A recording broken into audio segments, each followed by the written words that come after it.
Be focused be alert में मैं अली आपका स्वागत करता हूं। आज की इस वीडियो में हम बात करेंगे इस्लामिक स्वर्ण युग के महान वैज्ञानिक अल बैरूनी के बारे में। अल बैरूनी का नाम अबू रेहान मोहम्मद बिन अहमद है। इनका जन्म 6 सितंबर 973 ईस्वी को ख्वारिज्म वर्तमान के उज़्बेकिस्तान में हुआ था। इन्हें इंडोलॉजी का संस्थापक, कॉम्परेटिव रिलीजन और ज्योडेसी का पिता और पहला एंथ्रोपोलॉजिस्ट भी माना जाता है।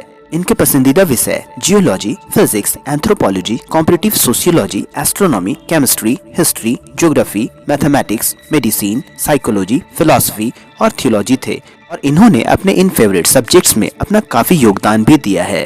अल बैरूनी ने अपनी जिंदगी के पहले 25 साल ख्वारिज्म में गुजारे, जहां इन्होंने इस्लामिक न्याय शास्त्र, अध्यात्म, व्याकरण, गणित, खगोल शास्त्र, औषधि विज्ञान और दर्शन शास्त्र आदि विषयों का अध्ययन किया। अल बैरूनी के आबाओ अजदाद और बचपन के हालात की ज़्यादा जानकारी मौजूद नहीं है। अल बैरूनी ने बचपन ही से मुख्तलिफ साइंसी उलूम सीखना शुरू कर दिए थे। मारूफ खगोल शास्त्री और गणितज्ञ अबू नसर मंसूर इनके उस्ताद थे।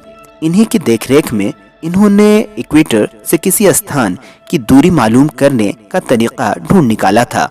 अल बैरूनी ने एक पहाड़ की ऊंचाई के अवलोकन के माध्यम से पृथ्वी की त्रिज्या निर्धारित करने की एक नई विधि तैयार की।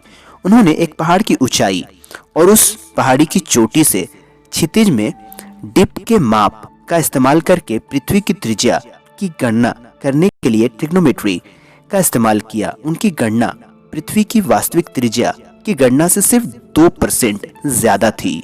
अल बैरूनी ने एक फार्माकोपिया किताब अल सैदाला फी अल तिब लिखा, जिसमें सिरियक, फारसी, यूनानी, बलूची, अफगानी, कुर्दी और कुछ भारतीय भाषाओं में नशीली दवाओं के नामों के लिए समानार्थी शब्दों की सूची दी गई थी।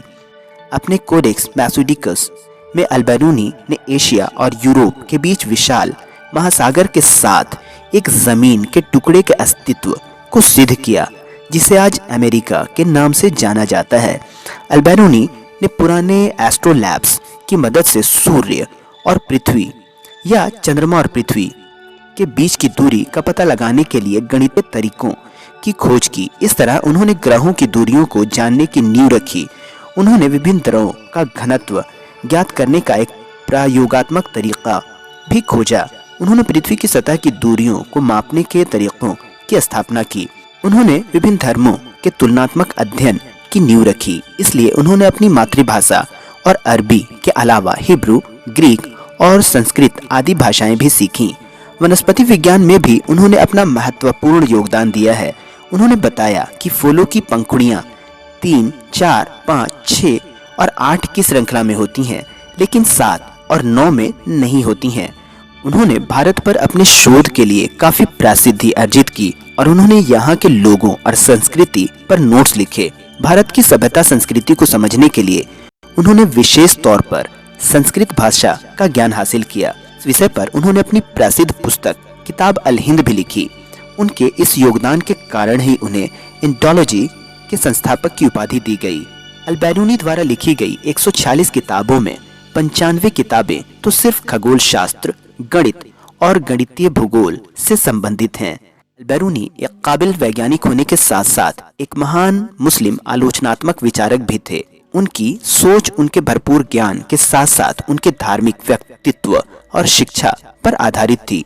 उन्होंने अपने तर्कों में स्पष्ट भाषा और तर्क पद्धति का इस्तेमाल किया है। इस्लामिक स्वर्ण युग के इस महान शख्सियत का 77 वर्ष की उम्र में 1050 ईस्वी में गजनी वर्तमान के अफगानिस्तान में देहांत हो गया। आपको ये जानकारी पसंद आई हो तो आप इस वीडियो को लाइक करें, शेयर करें और चैनल को सब्सक्राइब करें। तो मिलते हैं अगली किसी नई वीडियो में। तब तक के लिए अलविदा।